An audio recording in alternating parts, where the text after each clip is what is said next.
Today we are looking at the interior of the 2025 Audi Q7 55 Premium. What do you get on the inside for $71,000? Let's go ahead and find out. This Q7 is only the base model, but there is still plenty to expect from the interior because this car is coming from a luxury brand and it costs $71,000 as tested. Starting with the door panel, you will find soft touch plastic on the upper area as well as some glossy wood trim and 2-person memory seating. There are stitched leatherettes finishing the center area, and the switchgear is going to be finished in matte black plastic. At the bottom, you will find plenty of storage space in your trunk release. As far as the seats go, they are going to be made of a stitched leatherette on the base model, and they have a pretty simple overall design. They are still relatively plush and comfortable, but I will point out that this is the only color option you can get. They will include heating and 12 ways of power adjustment. Now let's check out the rest of the Audi Q7's interior. Starting with the steering wheel, you will find a leather-wrapped steering wheel on all Q7 models. Heating is an option on this base model but available on the other trim levels. There are plastic paddle shifters, and by the way, compared to the Prestige model, I will say that this premium model does not have as high quality leather. There is no leather airbag cover, and your buttons are going to be finished in plastic. These buttons are for your audio controls, and these buttons are for customizing the gauge cluster. There is a separate stalk for your cruise control right here, and there is also some aluminum accenting. Audi has always done their gauge clusters very well, and that is no different for the Q7. You can use these buttons to customize the gauges like I mentioned earlier, so you can click the view button to make the tachometer and the speedometer a little bit smaller, and you can also see your information front and center. You can also bring up a full screen map, which is quite nice, and you can make the map a little bit smaller just by clicking the view button again. So overall, the gauge cluster of the Q7 is amazing. There's plenty of customization and the graphics are super crisp.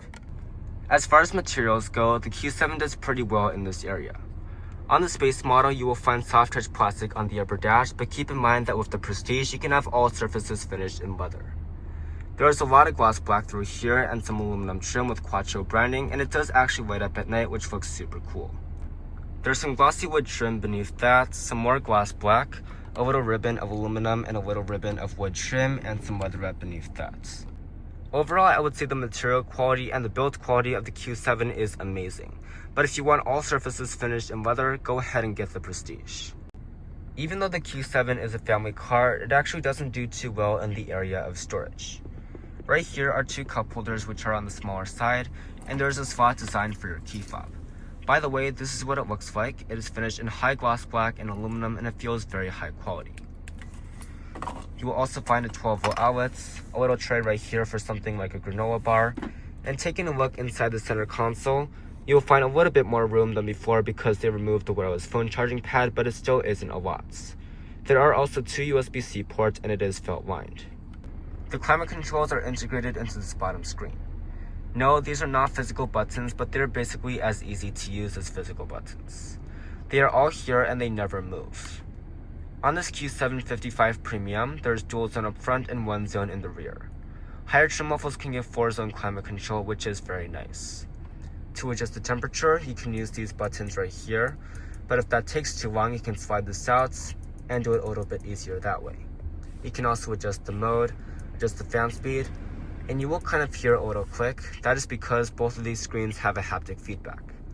You will have to push a little bit harder, and you can turn this off if you want, but I think that it is a lot nicer because it lets you know that you actually clicked the button. You can also bring up another menu to adjust the rear climate and turn on the heated steering wheel. Overall, I would say the climate controls are very easy to use. I like that they are very simple and they are always here and they never move. As far as the main infotainment system goes, the Q7 has the older Audi software. This is not the same software that's in the new Q5 or A6 e-tron, but it still works pretty well. It is a little bit slow. It isn't the most responsive thing in the world, but it still has nice resolution for the navigation system as well as Apple CarPlay and Android Auto. Also, you have multiple vehicle controls. This is a German car after all, so you can customize basically everything about this car.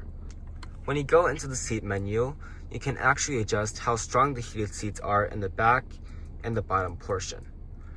This is not something I think I would use, but if you're really picky, I'm sure this is really nice. You can also adjust other things like the volume of the parking sensors. So if this bothers you, you can turn it a little bit lower, but if you are hard of hearing, you can turn it higher. Overall, the Q7's main infotainment system is pretty good. It isn't the best stuff out there with all the latest technology like the Acura MDX has, but I'm sure it will get the job done just fine. Now let's see about the parking sensors and the cameras. The shifter is located down here and it does take up a good portion of space. Push this button on the side and go down for drive, go up for reverse, and that will bring up a very high resolution backup camera. There is active trajectory, and when you choose the convenience package, you will find a 360 view. With that, you will find multiple other angles, like a front wide view in case you are parked next to a very large car and you need to see around it, a standard front view, and you can take a look at the sides to make sure you don't scrape your wheels. There's also a 3D view so you can see exactly how well you did with your parking job, and that is quite nice. Like that you can actually use the screen to adjust it. You don't have to use gestures like you have to do in some BMWs. Now let's see about how the parking sensors work. Let's just change the view really quick because this is not the view that I want to see. We're going to be using my tripod, as you can see right there, to simulate an obstacle. We're going to see how the parking sensors respond to that. So far they are not making any noise. Now they're making some noise. There's a little graphic on the 360 view, and it's going to get a little bit faster as it gets closer to the tripod. Now they're really mad, so we're just going to move away and call that good. To go into park, just push the button. Up top, you will find an auto-dimming rearview mirror with a compass, and you will also find controls for your large panoramic sunroof.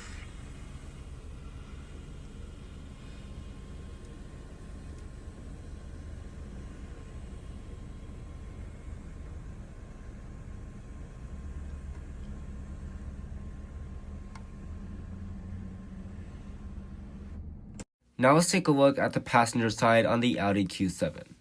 The door panel is made of a mix of materials including hard-touch plastic, soft-touch plastic, glossy wood trim, and some leatherettes. The seats are going to be made of the same faux leather and they are pretty plush. They also have heating and 12 ways of power adjustments.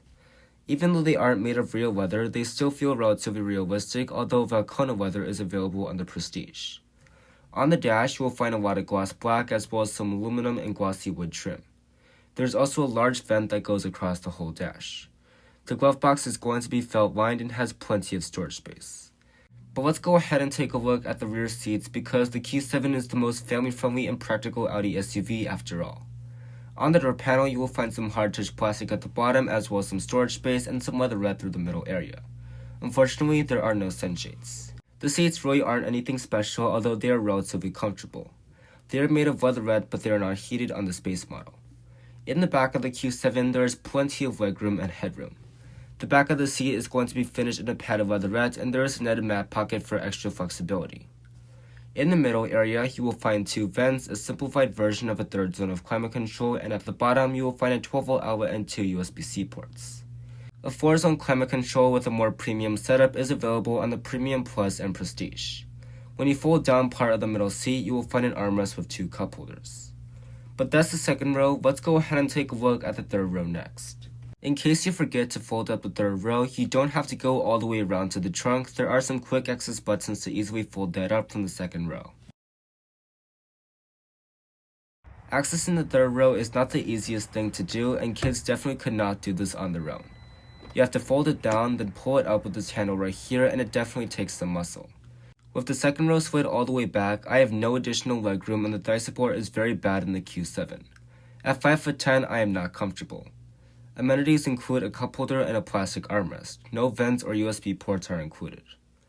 Let's go ahead and take a look at the cargo area next. There are multiple ways to open up the trunk, and one of the ways is by using the hands-free power tailgates. I will say it has worked flawlessly for every time I've used it. You can also click the button on the key fob twice or push the button on the car itself. Behind the third row, you will find 14.2 cubic feet of space. There is a netted cubby to the left side as well as LED lighting on both sides, which looks amazing at nights. There's also a 12-volt outlet and a hook on the left-hand side. The third row is power folding, but I will say it is kind of hard to keep the button pushed down the whole time. When you fold down the third row, you will find 35.2 cubic feet of space, and as a maximum, you will find 69.6. That is not class-leading, but this is still usable for smaller families. I really like that you get a power folding third row as standard equipment on the Q7, but I just wish they would find a way to have it done automatically so you don't have to keep the button held down the whole time. Now you might notice that when you pop the tailgate, the taillights go up completely. There is no part of it left behind. That is technically against US regulations, so that is why Audi has integrated some extra lighting at the bottom. On its own, it doesn't look great, but this helps the Q7 comply with the US regulations. To close the trunk, just push the button.